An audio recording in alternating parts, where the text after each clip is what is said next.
Can't you hear us? Yes, yes, yes, yes, yes. What is often is a wonderful thing to focus upon, because sometimes you want a continuation of some of what is, but sometimes you don't want a continuation of some of what is. So you want to be a selective sifter. And so then you say, yes, I'll do that soon. I'll do that soon. And we want to help you to give yourself the benefit of the doubt here. Give yourself a break, because you can't all of a sudden begin believing or thinking so differently than what you have been because of momentum. Esther has a love-hate relationship with the San Francisco Hills. She couldn't believe that people actually lived there and drove there. Imagine being at the top of one of those hills. You take your car out of gear, you take the parking brake off, and just to see what might happen, you push your car from behind just a little bit, and then you realize that you're pretty sure you know what's going to happen. So before the momentum gets too strong, you step out in front of it and you let the car bump up against you, and all is well, because you stopped the momentum in the early stages. But you wouldn't want to be at the bottom of the hill stopping that car. That momentum's going to mow you down. And so sometimes you have a momentum of beliefs that are the beliefs that you hold aren't serving you. They're sort of, sometimes you say it's like my thoughts are thinking me rather than I am thinking my thoughts. And we say, well, you're always doing the thinking, but law of attraction plays a big factor in the thoughts that you're currently thinking. So today I want to talk with you about anything that matters to you, but we want to help you to get a handle on what your point of attraction is, and we want to show you some easier ways to adjust the vibrational output that you've got going on. Meld your beliefs more in harmony with your desires. Begin to let some of those beliefs that aren't serving you go dormant by your lack of attention to them. But you can't all of a sudden let something go dormant that has momentum going. That's like saying, okay, I'm going to push my car, and right before it crashes into the bay below, I'm going to stop it. And we say, probably not in a comfortable way. And we want you to know that you can change your beliefs in comfortable ways. It doesn't have to be a hard thing. Someone said to us the other day, and this is going to annoy you as much as it annoyed this person, our response. This person said, how do you get rid of doubt? And we said, before you get it. Well, how annoying is that? If I've already got it, then it's too late for me. And what we wanted to make this person understand is that what you've got going on right now will peter out if you do not continue to give more attention to it. Really, it will. This universe is based upon attraction, and when you are thinking about something, law of attraction is responding to the active vibration here and now. So if the active vibration here and now is different than it was before, then your point of attraction is shifted and you're going to receive different things. So today we want to talk about anything that matters to you, but we want to weave it into the framework of the laws of the universe as we know them to be. We want you to begin to utilize law of attraction and its momentum, its literal physics of motion, in the same way that you have learned to use gravity to your advantage. None of you say, I'm going to be the exception to gravity. I can fly for a minute. We want you to understand that this law of attraction is your best friend.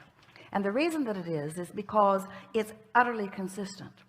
But you have to understand what you're doing with it. You have to understand what your point of attraction is before you are the deliberate creator of your own reality. Otherwise, you're creating by default, just sort of offering thought all over the place.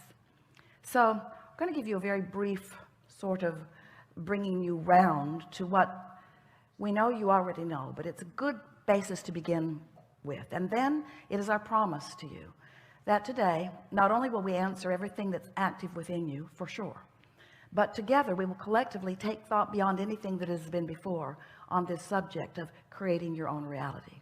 Because we want you to be clear and confident about how thoughts turn to things, How is it that you conjure something in your mind, practice it a little bit, and then it begins manifesting in your experience? How is it that thoughts turn to things? Because they do all over the place. Everything that you are living is a literal translation of the vibration that you've been practicing.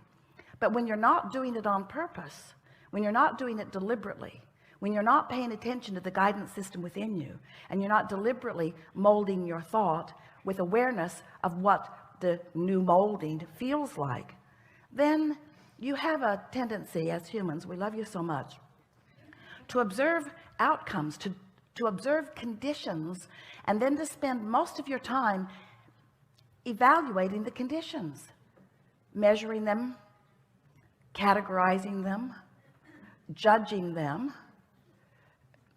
condemning them or praising them, but vibrating all over the place because of them. So you have very little control of your own output because you're so, we love you so much, nosy. You have so much attention about so many things that you then activate in your vibration that doesn't serve you. And the primary reason that you are willing to do that, we love you very much. You know what's coming next whenever we say that. We do. We love you so much. But the primary reason that you do so much of that is because, did we tell you we love you? You're willing to put up with not feeling good. You're willing to endure negative emotion. You're willing to say, guidance system, I know you're trying to help me do what's better for me, but I'm strong and brave, and I can endure the discord that I'm feeling as I focus in opposition to what I want, to all that I've become, and to who I really am. That was dramatic, wasn't it? But you do it. You do it because you are willing to put up with it to a certain extent. And this is what we meant as we were talking to our friend about getting rid of doubt before it starts. In the early stages of practicing that vibration, it's not all that painful. It feels sometimes like a little bit funny and then interesting, a little bit interesting, and then slightly annoying, and then maybe even overwhelming and irritating. But you can live with all of that. That's just daily life on planet Earth, you say. And we say, but it doesn't have to be. And if you let the momentum of it move from those slight irritations and you don't do something about changing the focus of your thoughts, it's going to get bigger. And before you know it, you've got some full-blown car barreling down the hill, and you're at the bottom of the hill trying to stop the momentum, and you're saying, this is hard. This is too hard. Life is hard, and it's not my fault.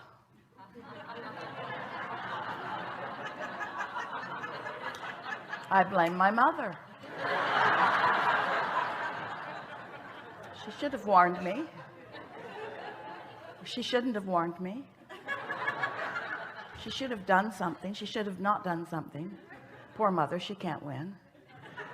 And so once you realize that you have control now, so yes, there's momentum now, and yes, it's playing out now, but it can change because you have the ability to change your perspective. You have the ability, and these are the words we want you to leave here remembering forevermore. We're going to give it to you in a context that you've never considered before. You must consider your life experience without giving so much attention to the conditions of the experience. Because you cannot find vibrational alignment with source and with what's coming and with who you really are and with what you want and with all that you've created and with what's in your vortex and with all of the things that you have become. You cannot be a vibrational match to the more of you when you are a vibrational match to the less of you. You can't. It's one or the other. In other words, you've got to focus toward something, and if you're focused toward what is, then you are just regurgitating what is. You're holding yourself in a vibrational pattern that won't let you move from where you are. Different faces, different places. Have you noticed? Different scenarios, but the same old keeps happening because of your attention to what is, you see. And so we know you've heard the expression unconditional love. People talk about it all the time, but they don't have a clue what it means, because most people, when you speak of unconditional love, think that what we're saying is look at some condition that is really important and tolerate it. look at it, and even though your guidance system is turning your guts wrenching inside out, even though everything within you is letting you know that this conversation is not of advantage to you and it's just perpetuating a vibration that's going to continue a point of attraction that does not serve you and that you do not want, even though all of that is going on, be a lover, an unconditional lover. Just look at that guy you hate and say nice things about him when he's around. But unconditional love is being aligned with source. That means you have to look at things the way source looks at things. In other words, you can't have something going on in your vibration and just cover it up with words and action. That's not unconditional. That's based upon the conditions. And so we know it feels a little uncomfortable in the beginning of this discussion, but it is our promise to you that by the time you leave this gathering today, you'll have a clear understanding of how to tune to who you really are and what you really want, rather than to the current condition that is introducing resistance into your vibration. And that is all that is required for you to move from unwanted to wanted, or from less of something that you want to more of something that you want, to more interest, to more delight, to more passion, to more eagerness, to more love, to more appreciation, to more alignment, to more of who you already are vibrationally. So you were source energy before you came into these physical bodies. You don't remember that, and there's a reason that you don't, but you were. You were source energy before you came into these physical bodies, and now you are an extension of that source energy. So here you are, focused just as you intended to be, focused upon the things of your time-space reality, and you are utilizing your focus to help you personally, independently identify your preferences. Sometimes you don't really grasp that. You don't really understand how perfect it is and how important it is that you deliberately choose. So anyway, that's step one. You ask for what you want, and you can't stop asking, because life just continues to serve itself up to you in ways that cause you to identify your preferences. It happens all day, every day, at all levels of your being. It's really what the evolution of all species is about. So when you know what you don't want, you know what you do want. If someone's rude, you want them to be nicer. If you're rude, you want to be nicer. If you're unhappy, you want to be happier. If something's gone wrong, you want it to go right. In other words, if you don't have enough of something you want more of it. It's a very simple equation, not hard for you to figure it out, and you're doing it all day, every day. But what you may not know is that every time, whether you speak it out loud or not, something happens like that, you are launching these vibrational preferences. And the larger part of you is aware of the preference that you have launched and becomes it, because your inner being is unconditional. Your inner being rides the rocket of your desire. When you say, I prefer something, your inner being doesn't say, well, there aren't that many of them going around. Your inner being doesn't say, well, that's risky business and it's unlikely. Your inner being doesn't say, you don't have the education for that, or the money for that, or the background for that. When you launch a rocket, a request, a preference, a desire, your inner being becomes a vibrational match to it immediately. And because you are an extension of that inner being who has become a match to it, now you hold the potential of splitting your energy if you don't become a match to it too. You see how it works? When you say, I want that, the source within you says, done. We're there. We've got it. We're a vibrational match to it. Because everything that manifests is first a vibrational frequency. And the source within you will give you this, can more easily match your desires, because in the energy stream it is immediate. In your manifestational world, you've got some bugs to work out of your vibrational frequency. Source doesn't have to work those bugs out, because source already believes in you. Source already knows your value. Source already knows your worthiness.